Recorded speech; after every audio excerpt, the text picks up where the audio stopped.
சுகா charitable trust அப்படின்னு கேட்டோன்னே வந்துட்டு ஓகே நம்மளால் என்ன முடியுமோ அதை வந்து சப்போர்ட் பண்ணணும் அப்படின்ற ஒரு மைண்ட் செட் இருந்தது. ஸோ அதில் நான் ஜாயின் பண்ணேன்.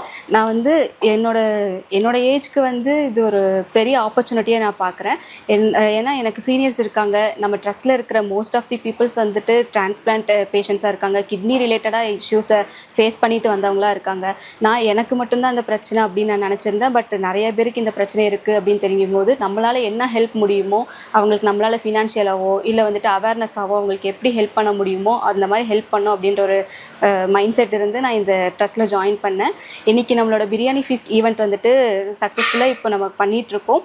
இது வந்து ஒரு பேஷண்ட்டோட ஹெல்த்துக்கு வந்துட்டு நம்ம ஹெல்ப் பண்ணணும் அப்படின்ற ஒரு மைண்ட் செட்டோட பண்ணுறோம். இது அப்படியே க்ரோ ஆகணும். இனிமேல் நம்ம நிறைய பேஷண்ட்ஸுக்கு வந்துட்டு இது மூலிமா நம்ம ட்ரீட் பண்ணி அவங்க நம்ம ட்ரஸ்ட் மூலிமா எவ்வளோ அவங்க பெனிஃபிட் ஆகிருக்காங்க அப்படின்னு சொல்லிட்டு கொண்டு போகணும்.